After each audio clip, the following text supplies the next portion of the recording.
Hello everyone, it's Kalichi again on the I Encourage Somebody YouTube channel.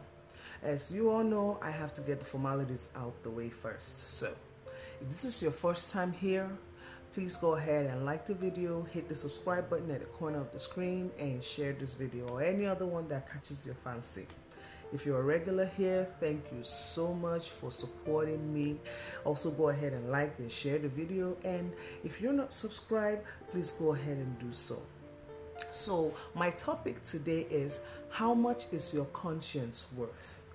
You know, sometimes when you think about it, this topic is a bit dicey to talk about because a lot of people avoid it for the fear of being criticized. They worry about what people might say, like, hey, this person is too holier than thou. You know, why are they always acting like they're better than everyone? I mean, like, who do they think they are? The questions just keep coming, like they're endless. And sometimes you may even question yourself, like, am I overdoing? Are these people right? Do I need to just, relax a little and not let my conscience bother me so much? These questions are questions that I've had to deal with. And in the past, when my mom was alive, I would ask her what her input was. And she would say things like, if you live your life wavering from side to side, front to back, basing your decision on what people will think, that means you don't even love yourself. With that answer, it brought me to a quote by Alexander Hamilton that says, those who stand for nothing will fall for anything. If you keep trying to fit in and don't step out of the box, you may end up suffering the boiling frog syndrome. You will keep adjusting and adjusting to the depravity of the society we find ourselves in, that by the time you realize yourself, it may be too late to jump out. So I pose this question: how much is your conscience worth? This big question caused me to really sit down and examine myself. I mean, it used to be before a man's worth was measured by his words. If he said it, you held him accountable for it. In most cases, you didn't even need a written agreement because this person is as good as what he says. Fast forward to our current generation, words are no longer binding. Sometimes they don't even mean anything. You say what you gotta say to get what you need to get. Sometimes contracts that borderline require blood prints needs to be drafted and agreed upon because people no longer trust each other. They're no longer truthful.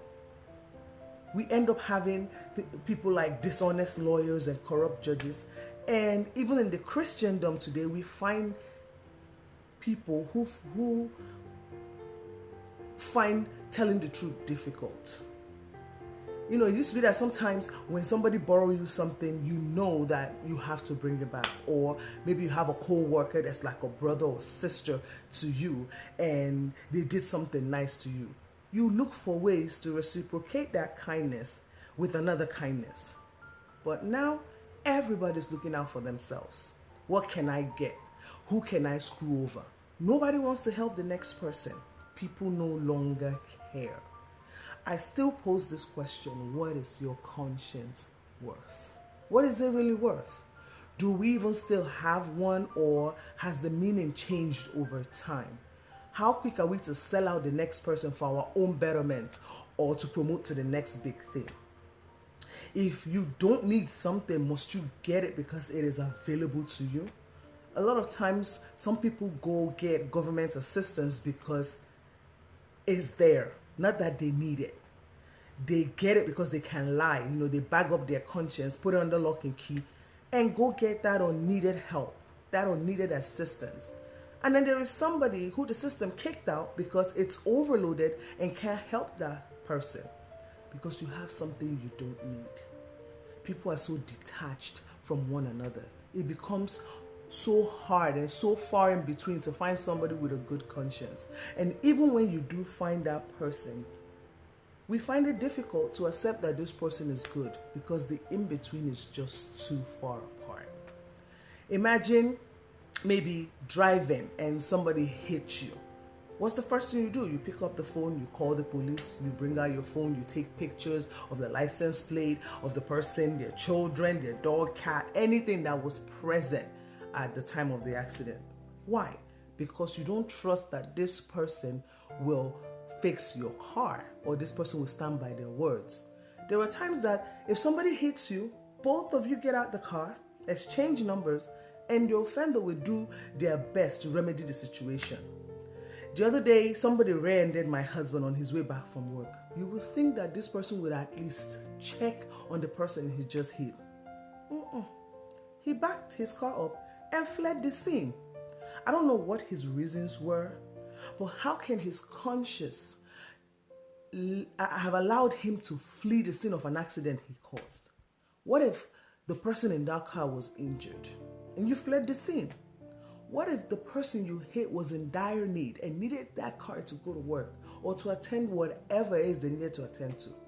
You just fled the scene of an accident and left somebody else in a horrible situation. I mean, it doesn't do you any good to have a conscience you regret later. Some people have conscience that they regret after the fact. Don't regret later. If you have that kind of conscience, go and try to make it right if you can. Don't be like, oh man, I wish I hadn't driven off. I feel bad.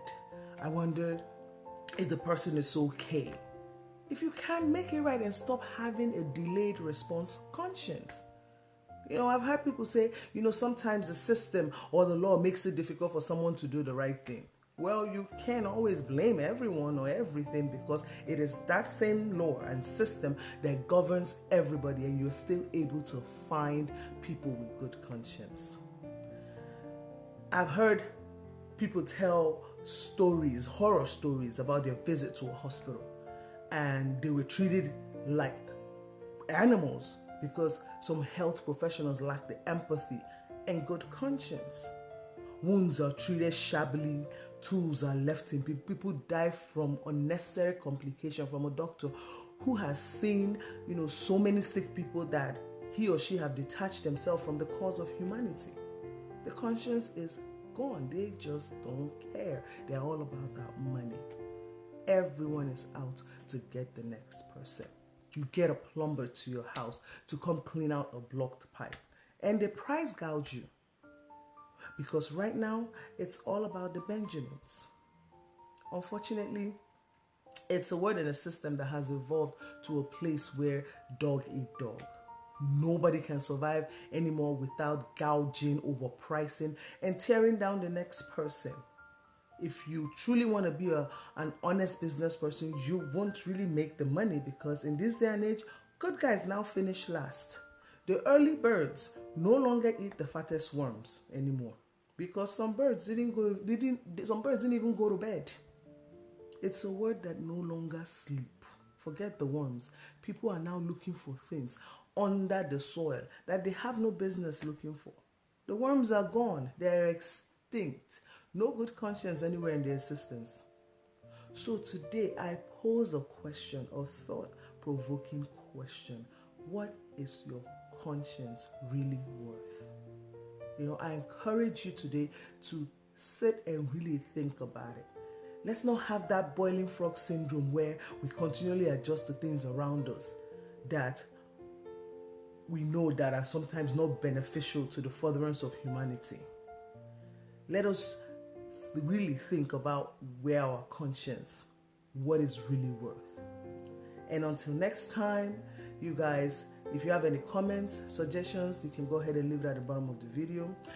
If you have any questions that you wouldn't want to post at the bottom of this video, go ahead and follow me on my I Encourage Somebody Instagram page or my Facebook I Encourage Somebody page. And then you can go ahead and leave me the message there, and I will do everything within my ability to answer each questions individually.